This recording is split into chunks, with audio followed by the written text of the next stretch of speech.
صلی اللہ علیہ وسلم کے ذریعے رائے ہدایت عطا فرمائی اور ایک بہترین دین اسلام نصیب فرمایا جس کی کرنیں،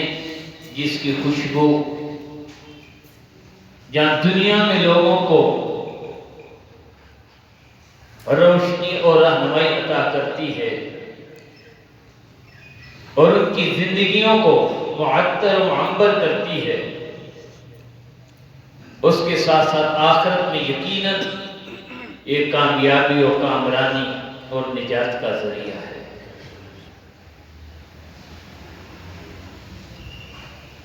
عزیزان گرامی قدر، نبی اکرم صلی اللہ علیہ وسلم نے جو ہمیں تعلیمات عطا فرمائی ہیں، ان کی روشنی میں انسان کی ذیلی سٹیٹس، حیثیت، شکل و صورت، لسان و علاقہ اور قبائل کی وہ وقت نہیں ہے جو اصل میں اس کے خلوص عمل کا مقام و مرتبہ ہے۔ حضرت ابو ہریرہ رضی اللہ تعالی عنہ سے روایت ہے، قال قال رسول اللہ صلی اللہ علیہ وسلم ان اللہ لا ينظر الى صورکم،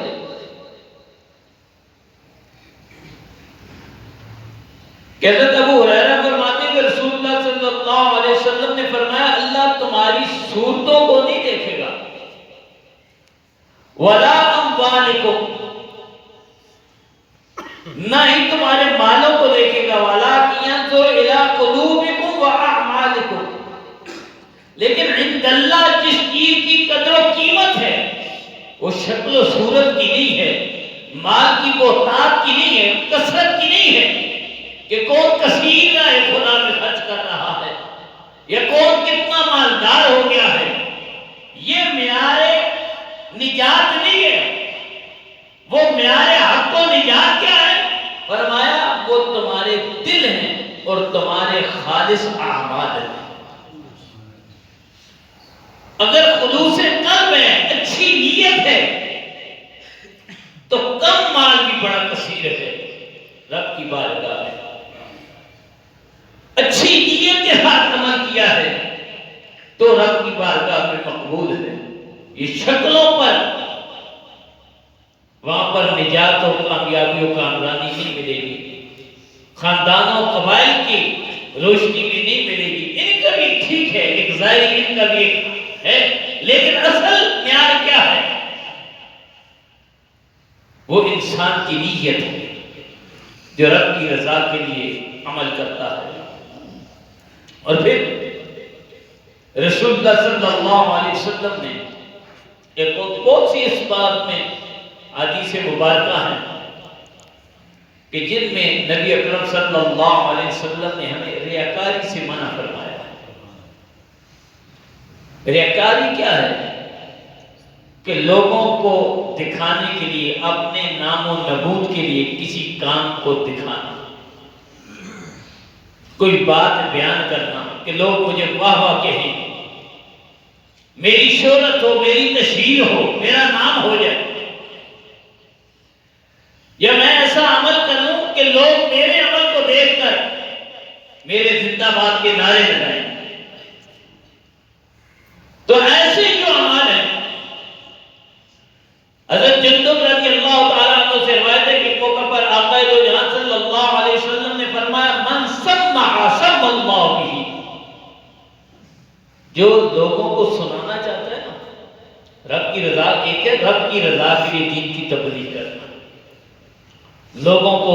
رب کی راہ کی طرف لے کر آنا، انہیں راہ حق کی طرف دعوت دینا، اور ایسی دعوت دینے والا، اچھے کام کی طرف بلانے والا، اس پر بڑا اجر و ثواب ہے، لیکن یہ ہو رب کی رضا کے لیے۔ اور اس کے بعد رسول اللہ صلی اللہ علیہ وسلم نے فرمایا الدال علی الخیر کفاعلہ، کہ جو اچھے کام کی طرف کسی کو بلاتا ہے، دعوت دیتا ہے، رہنمائی کرتا ہے، خود نہیں بھی کرتا اللہ کرنے والے جتنا اجر و ثواب عطا فرما دیتا ہے،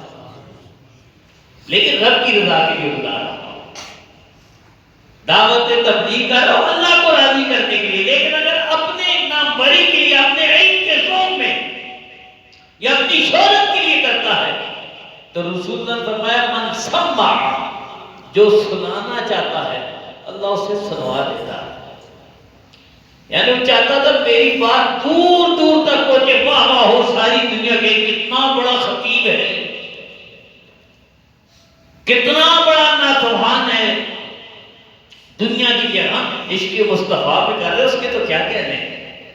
رسول اللہ کو راضی کرنے کے لیے کہہ رہے میری بات جائے گی، لوگوں کے دل میں محبت مصطفیٰ کی کوپلیں پھوٹے گی،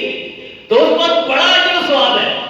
اس نیت سے کرتا ہے، لیکن اپنے نام کے لیے کرتا ہے، فرمایا وہ اللہ سماعت مشہور ہو جاتا ہے، یعنی کہ شہرت مل جاتی ہے، اللہ پھر نام دے دیتا ہے، اور جو اپنا آپ دکھانا چاہتا ہے کہ میری دنیا دیکھے، آج کل جیسا دور ہے کہ میری تصویریں، میری ویڈیو ہر طرف وائرل ہو جائے اور ہماری پوری قوم اس میں مبتلا ہے۔ آج کل یہ جب سے ٹک ٹاک کا نیا تماشا آیا ہے، ہر شخص شغل میں کوشش میں ہے کہ میرا نام ہو جائے، بلکہ اب تو ہم نے دین کو بھی اس کے لیے استعمال کرنا شروع کر دیا ہے۔ کئی دفعہ ہم نے دیکھا، تصاویر دیکھی، 10 آدمی ہیں، 10 کلو کا ایک آٹے کا پیکٹ ہے، کسی بیوہ، کسی یتیم، کسی کے گھر پر گئے اور وہ تصویر بن رہی ہے، اس میں دکھانا چاہیے اور وائرل ہوگی، چاہے اسے 7 لوگ لانت تان کر رہے ہیں، کہ نال 7 لکھا ہوتا ہے لانت کر کے شیئر کریں، وہ دکھانا چاہتا تھا، اللہ دکھوا رہا ہے، وہ اپنے آپ کو سنوانا چاہتا تھا، اللہ سنوا رہا ہے، دنیا تو مل گئی ہے لیکن آخرت میں پھر کوئی حصہ نہیں ہے، اور یہ اس وبا میں ہم مبتلا ہیں۔ پورا معاشرہ دیکھ لیں، جہاں ہم نے خیر پہلے میرا نام آنا چاہیے، روڈ بنایا پہلے نام کی تختی لگنی چاہیے،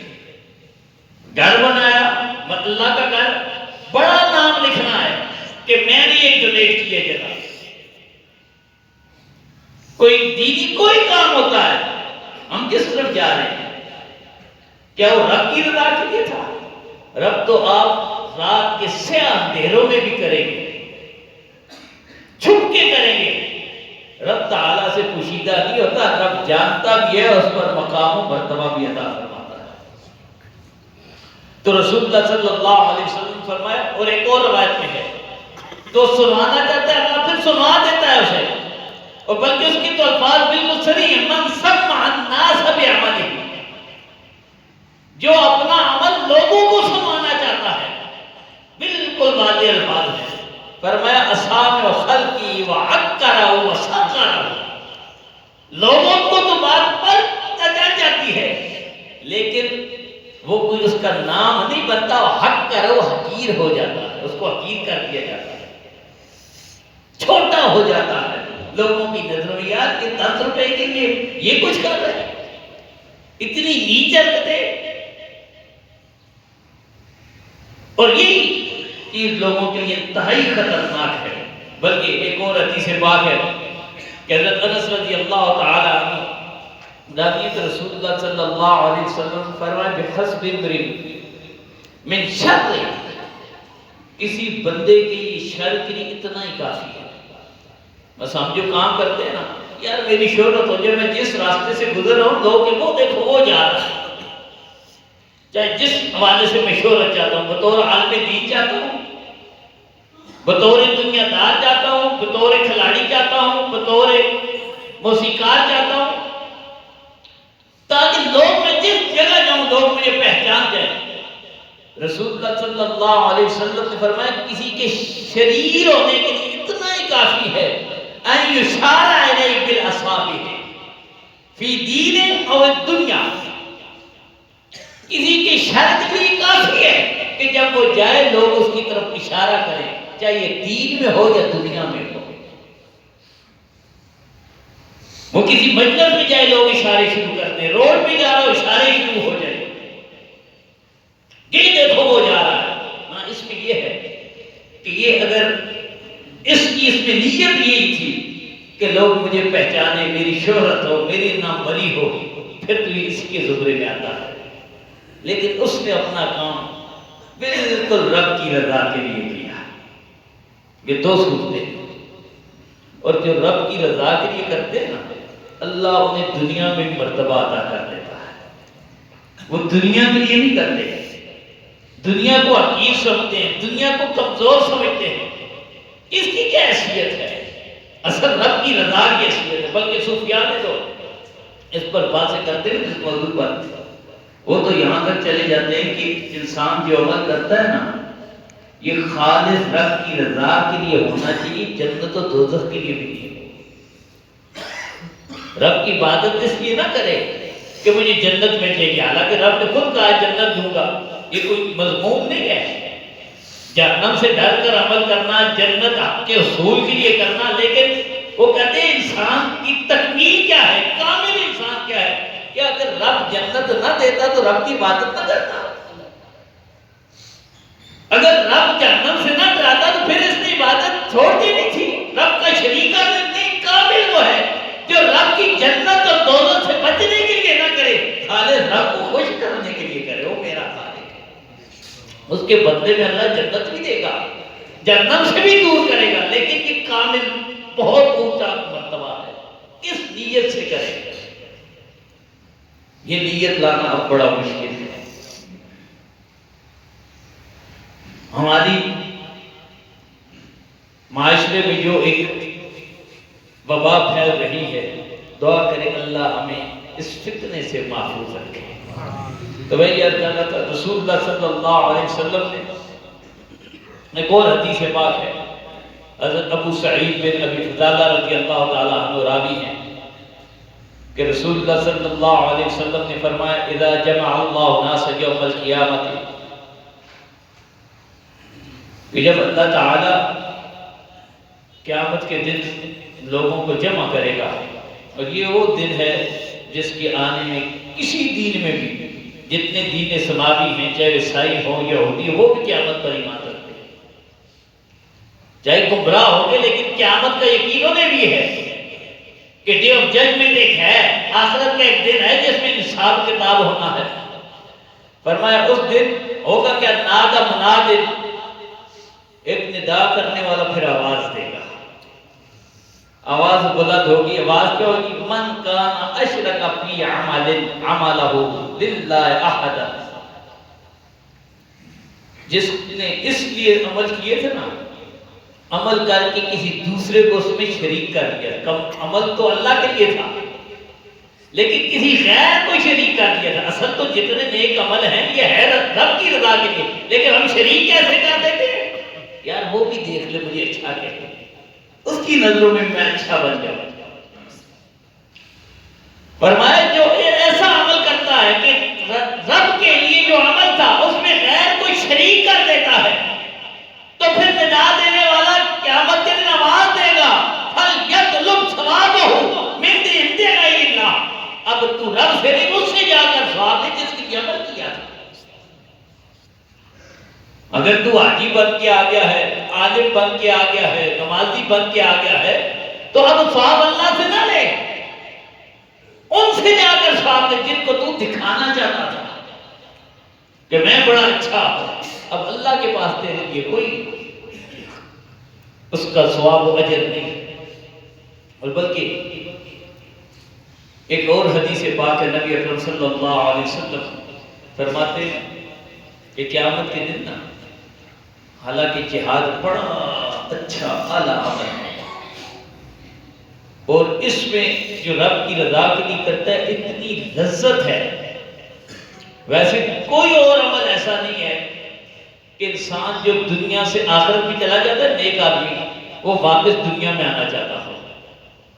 جو اللہ کے پاس چلا جاتا ہے وہ واپس نہیں آنا چاہتا. لیکن مجاہد کو شہادت میں اتنی لذت ہے کہ اس پروسیجر میں جب جہاد کرتے ہوئے اسے تیر لگا، تلوار لگی، آج کے دور میں گولی لگی، بظاہر تو درد ہوتا ہے،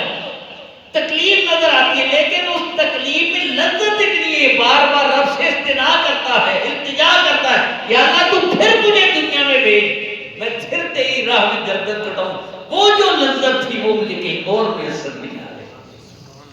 بار بار کہے گا یا اللہ پھر دنیا میں بھیج دو، وہ بڑا مزہ آیا ایسا تو تیرے نام پر کرتے ہوئے مزہ آیا تھا، تیرے محبوب کے نام پر جب جان نشاور کی تو وہ جو لذت، جنت بھی بڑی اعلیٰ ہے لیکن وہ لذت اپنی ہی اس کی لذت تھی، اپنا ہی مزہ تھا۔ کتنا عظیم عمل ہے۔ رسول اللہ فرماتے ہیں مجاہد کا جہاد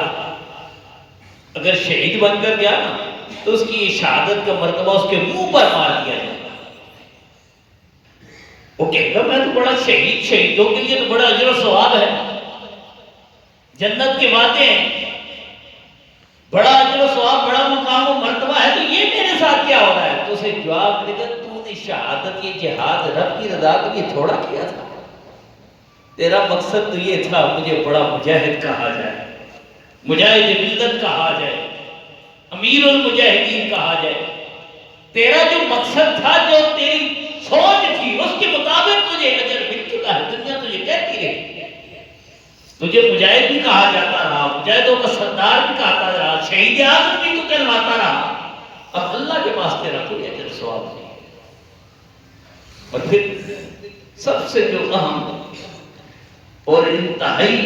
حساس جو چیز ہے جو ہم سب کو سمجھنی چاہیے، ایک تو یہ کھلی ریاکاری ہے، یہ دکھلاوا ہے۔ ایک بعض ایسے اعمال بھی ہوتے ہیں کہ انسان جب کر رہا ہوتا ہے اس وقت دکھلاوا مقصود نہیں ہوتا، رب کی رضا کے لیے کر دیتا ہے، اور جو عمل رب کی رضا کے لیے ہوتا ہے اسے سرًا نیکی کرنے کا جو ثواب ملتا ہے، اور وہ اعلانیہ سے اعلیٰ ہے۔ اس کے پہلے جو بزرگ تھے نا وہ غرباء کے گھر میں بھی جاتے تھے، کچھ بانٹنے، تو رات کے اندھیرے میں جاتے تھے۔ ہمیں تو کیمرے کا شوق آ گیا نا، لوگ لشکر لے کے جائیں گے، 10 لوگوں کو بھی ساتھ بتائیں گے، وہ فلاں جو بیوہ ہے نا اس کے گھر میں میں منتھلی دیتا ہوں، وہ جو یتیم ہے نا اس کی فیس میں دیتا ہوں، کیمرہ بھی ہوگا، پوری میڈیا ٹیم بھی ساتھ ہوگی، یہ ہمارا مزاج بن گیا۔ لیکن وہ کیا ہوتا، رات کے اندھیرے میں جاتے تھے، جس کے دروازے پر دستک دے کے دیتے تھے اس کو بھی نہیں بتاتے تھے میں دینے والا ہوں۔ ان لوگوں کو بھی تب پتہ چلتا تھا ہمیں دینے والا کون تھا جس دن وہ دنیا سے چلے جاتے تھے۔ پھر یہ راز کھلتا تھا، آج وہ فلاں چلا گیا، وہ جو میرے ساتھ ہمدردی تعاون کا ایک راستہ تھا آج وہ بند ہو گیا، پتہ چلتا ہے وہی یہ کام کر رہا تھا۔ وہ تو کیونکہ رب کی رضا مقصود ہوتی تھی، خلفائے راشدین کا یہ طریقہ تھا، کسی کو دکھانے کے لیے نہیں کرتے تھے، لیکن جو رب کے لیے کرتا ہے، بارہ وہ حدیث آپ نے علماء سے سنی، جو رب کے لیے کرتا ہے نا رب کا وہ محبوب بن جاتا ہے۔ جو رب کو اپنا محبوب بناتے دنیا کو چھوڑ دیتے، ان کو راضی کر کے میں نے کیا کرنا ہے، ان کی رضا سے مجھے کیا ملے گا، میں اپنے رب کو راضی کروں گا، اس کے محبوب کو راضی کروں گا۔ اور یہی یہ بات ہے جہاں یہ کہا جاتا ہے نا اللہ کے علاوہ کسی اور کو راضی نہیں کرنا، وہاں اللہ کا محبوب شامل نہیں ہے، کیونکہ وہ تو قرآن پاک میں ہے واللہ ورسول احق ان یرضوا، اللہ اور اس کے رسول حق ہے کہ ان دونوں کو راضی کیا جائے۔ ان کو راضی کرنا تو عین ایمان ہے، اللہ راضی ہو، اس کا محبوب راضی ہو، اللہ کا نبی راضی ہو۔ یہ عام دنیا داروں کو اگر راضی کرنے کے لیے کرتا ہے، ان کی خوشنودی کے لیے کرتا ہے، ان کے لیے کرتا ہے، کیوں؟ جو اس کے محبوب کو راضی کرتا ہے در حقیقت وہ اللہ کو ہی راضی کر رہا ہے، جو اس کے محبوب کی اطاعت کر رہا ہے، کیونکہ اس کے محبوب کے کہنے میں، محبوب کے فرامین میں اور رب کے فرامین میں فرق نہیں ہے، کیونکہ محبوب وہی بولتا ہے جو رب چاہتا ہے، رب کا محبوب وہی بات کرتا ہے جو رب کو راضی کرنے والی ہوتی ہے۔ اور یہ اسی لیے قرآن پاک میں فرمایا ان ہوا الا وما ينطق عن الهوى ان هو الا وحی یوحی، یہ اپنی مرضی سے خواہش نفس کے لیے نہیں بولتے، وہی بولتے ہیں جو رب انہیں وحی فرماتا ہے۔ ان هو الا وحی یوحی، جو وحی ہوتی ہے، جو رب کی رضا ہوتی ہے،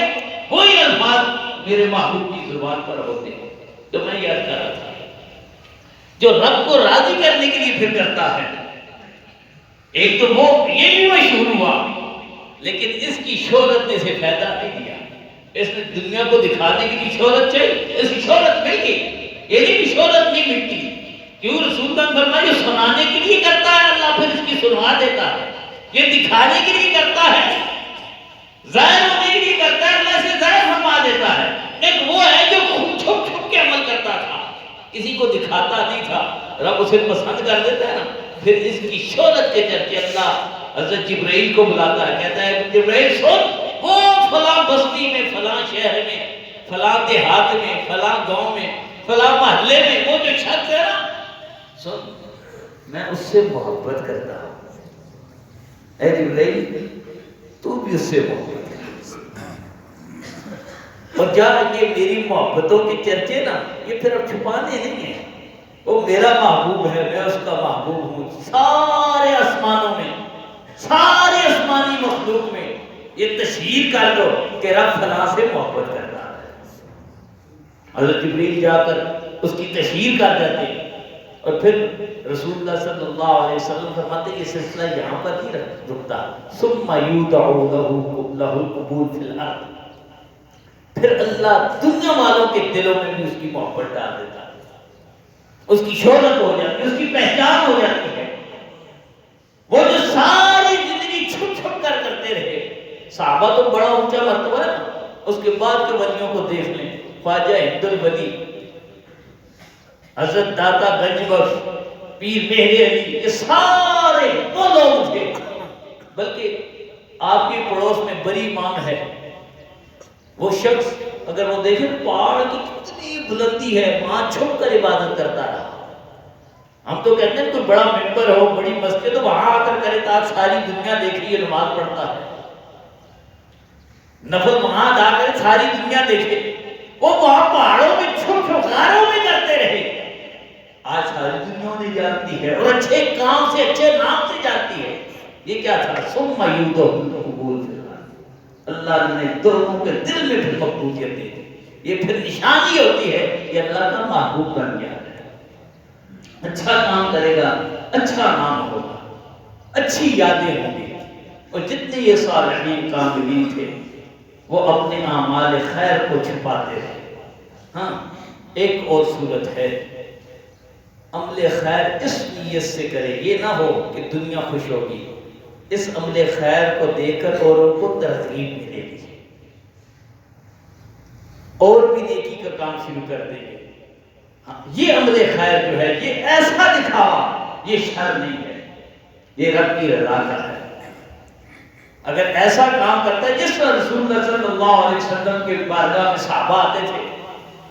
آ کر اپنا مال پیش کرتے تھے، دوسرے صحابہ کے دل میں اور جوش پیدا، ہم اس سے بڑھ کر خیر کا عمل کریں۔ پیارے ابو بکر آتے، پیارے عمر آتے، عثمان و علی آتے، جو جس کے پاس ہوتا آ کر پیش کرتے۔ اسی لیے وہ معروف واقعہ ہے کہ حضرت عمر کے دل میں وہ آج میں اتنا مال پیش کروں کہ میری جو مال ہے وہ ابو بکر کے مال سے بڑھ جائے، یہ سوچ کر گھر کا آدھا مال لے، اور ذہن میں یہ تھا کہ آج اللہ کے محبوب کو اتنا خوش کروں گا، اللہ کی رضا ہے، دنیا کی نہیں، یہ ذہن میں پھر رکھنا۔ فاستبقوا الخیرات، وہ جو یہ مقابلہ کرتے تھے نا میں آگے بڑھوں، وہ خیر میں آگے بڑھنا ہوتا تھا، شر میں نہیں۔ ہمارا تو یہ نا، ہماری کیا مقابلے کیا ہوتے ہیں، میری کوٹھی بڑی ہو، میری گاڑی بڑی ہو، اور رسول اللہ صلی اللہ علیہ وسلم نے قیامت کی نشانیوں میں یہ بیان کیا، قرب قیامت یہ ہوگا لوگ بلند بلڈنگوں میں مقابلہ کریں گے کہ اس نے اگر 20 منزلہ بنایا نا تو میں 21 منزلہ بناؤں گا، اس نے اگر 2019 ماڈل لیا تو میں 2020 ماڈل لوں گا۔ یہ جو مقابلہ ہے یہ اچھا نہیں ہے۔ ہاں اس میں اگر خواہش پیدا ہوتی ہے کہ وہ اچھا کام کرتا ہے میں بھی وہ اچھا کام کروں نا، بلکہ حدیث پاک ہے نبی اکرم صلی اللہ علیہ وسلم فرمایا لا حسد الا فی اثنتین، ویسے حسد بہت بری بات ہے، لیکن فرمایا دو چیزوں میں اگر کوئی رش کرتا ہے کسی پر یہ جائز ہے۔ ایک یہ ہے کہ وہ اپنے پڑوسی کو دیکھتا ہی بڑے نیک کام کرتا ہے، رائے خدا میں خرچ کرتا ہے، غریبوں کو مال دیتا ہے، یتیموں کا سہارا بنتا ہے، بیووں کے سر پر دوپٹہ چادریں رکھتا ہے. یہ غریب ہے، کہتا ہے یا اللہ مجھے بھی مال دینا. یہ اتنا مالدار بھی ہے جس کا یہ تجھے راضی کرتا ہے، تیری مسجدوں میں لگاتا ہے، مدرسوں میں لگاتا ہے، غریبوں کو کھانا کھلاتا ہے. میرے پاس بھی ایسا مال ہو، کتنی اعلیٰ زندگی ہے، ایسی زندگی مجھے بھی مل جائے، مالدار ہو جاؤں، میں بھی اسی طرح تیری راہ میں خرچے کرتا رہوں. رسول اللہ فرماتے ہیں یہ اچھا کام ہے. ویسے اصل برا ہے کہ دوسرے کے ساتھ مقابلہ کرو، فرمایا دوسرا یہ ہے کہ اس کے پاس وہ علم نہیں ہے، تو کہتا ہے کاش ایسا قرآن مجھے بھی آ جاتا. کتنا خوبصورت یہ قرآن پڑھتا ہے، کتنی اچھی یہ دین کی بات کرتا ہے، ایسا دین مجھے بھی آ جاتا. تو یہ حسد مضمون نہیں ہے. تو کہنے کا مقصد یہ تھا دعا کرے اللہ ہمیں ہر نیک عمل کو اس کی روح کے مطابق ادا کرنے کی توفیق عطا فرمائے. اور یہ نیک اعمال لوگوں کو راضی کرنے کے لیے مضمون ہے، لیکن اگر یہ سوچ کر کرتا ہے کہ اس کے ذریعے دین کی اشاعت ہوگی، دین کی تبلیغ ہوگی اور لوگ یہ نیک عمل شروع کر دیں گے، تو یہ مضمون نہیں ہے، وہ بھی خیر ہے. اللہ رب العزت ہمیں اعمال خیر کی توفیق عطا فرمائے. وآخر دعوانا الحمدللہ رب العالمین.